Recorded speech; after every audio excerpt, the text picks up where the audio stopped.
تو وہ آگے کہتا ہے تاب پرواز نہیں، مجھ سے تو اڑا ہی نہیں جاتا، اور اگر میں اڑ بھی جاؤں تو راہ چمن یاد نہیں، مجھے تو یاد نہیں تم مجھے کہاں سے لائے ہو، تو میں کدھر جاؤں، تو میں نے اتھے ہی رہن دے۔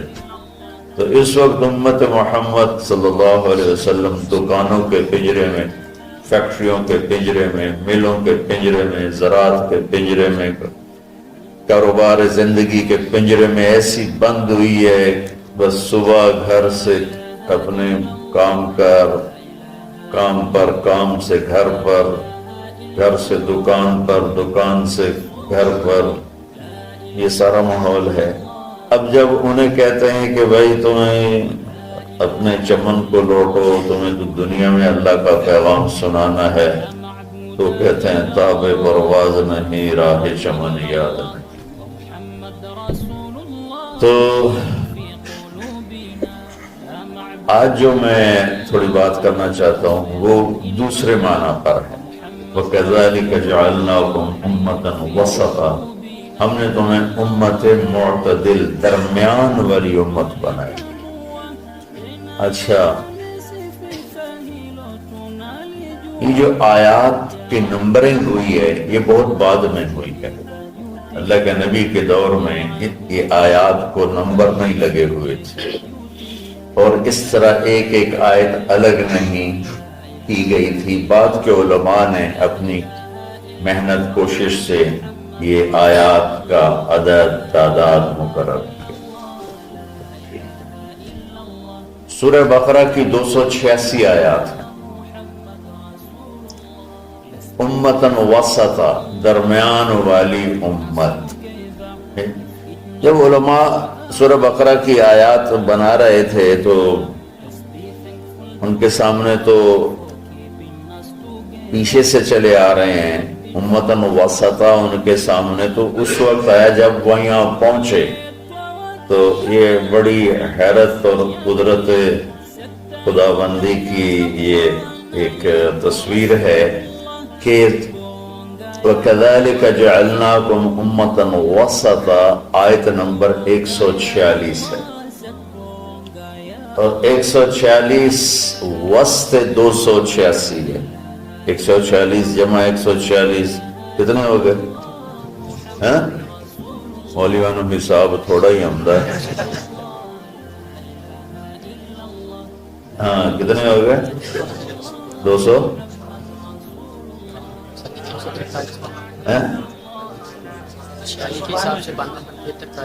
نہیں، پھر یہ آیت نمبر 143 ہے۔ میرا ذہن ہی سویا ہوا ہے، میں کیا آگے، یہ آیت نمبر 143 ہے، 146 نہیں 143 ہے۔ تو بالکل درمیان میں لفظ کے لحاظ سے، اور ادھر آیت کی تقسیم ہو رہی ہے تو کرتے کرتے جب اس آیت پر پہنچے تو یہ 143 پر رہی تھی، اور آیات 286 میں، تو اس کا وسط بنتا ہے، اور امتاً وسطا، درمیان والی امت کے پیچھے مفہوم کیا ہے؟ یہودی بہت زیادہ حرص و ہوس کا شکار ہوئے دنیا کے لیے، عیسائی رہبانیت میں ایسے دنیا ترک دنیا رہبانیت ابتدعوها ما كتبنا، اللہ تعالیٰ نے کہا میں نے خود ہی شروع کیا، میں نے تو کہا نہیں۔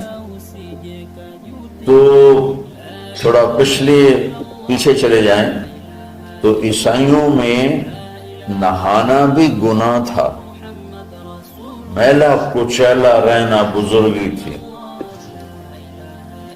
بو آ رہی ہو، کپڑے گندے میلے، زبردستی اپنے اوپر اس قسم کے مجاہدے ڈالنا، تو ان کا رہبانیت ابتدعوها ما كتبنا علیہم، میں تو آپ پہ شروع کی تھی، میں تو نہیں کہوں کیا۔ جب اسپین پہ قبضہ ہوا عیسائیوں کا تو سب سے پہلے جو انہوں نے کام کیا سارے ملک میں جتنے تھے حمام غسل خانے وہ سارے گرا دیے.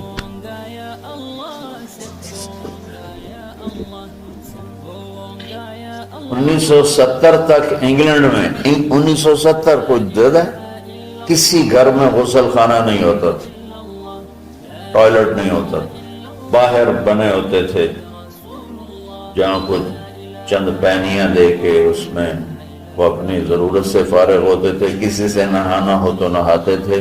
جب نئی جدید تعلیم آئی تو پھر یہ ان کے اندر تبدیلی آئی، ورنہ گندے رہنا، میلے کچلے رہنا، شادی نہیں کرنی، دنیا سے بیزاری کے مختلف طریقے، اپنے آپ کو تکلیف دینا، یہ بزرگی کی شان سمجھا جاتا تھا. تو اسپین پہ جب قبضہ ہوا عیسائیوں کا تو سب سے پہلے انہوں نے 2 کام کیے. ایک سارے غسل خانے حمام توڑ دیے اور جتنے کتب خانے تھے سارے جلا دیے. لاکھوں کتابوں کے ذخیرے تھے اسپین میں علماء کے، علامہ قرطبی جیسے، ابن عربی جیسے جہاں پیدا ہوئے ہوں، بقی ابن مخلد جیسے جہاں پیدا ہوئے ہوں. ان کا میں وہ قرطبہ کی جامع مسجد دیکھنے گیا تو بس میری آنکھ نہیں میرا دل رو رہا تھا، دل کے آنسو نکل رہے تھے کہ وہ مسجد جس میں 700 سال قال اللہ وقال الرسول چلتا رہا، وہاں درمیان میں گرجا بنا ہوا تھا اور بت ہی بت ہر طرف رکھے ہوئے تھے، اور ایک بہت بڑی تصویر لگی ہوئی تھی جس میں ابو عبداللہ جو آخری بادشاہ تھا غرناطہ کا، وہ فرڈینینڈ جس نے غرناطہ فتح کیا اس کو چابیاں پیش کر رہا تھا، اور اس کی بیوی ملکہ ازابیلا اور فرڈینینڈ یہ دونوں ایسے کھڑے ہیں، اور ابو عبداللہ وہ تصوراتی خاکہ تھا، وہ یوں غرناطہ شہر کی چابیاں پیش کر رہا ہے، بہت ہائی لائٹ کر کے بہت بڑی تصویر لگائی.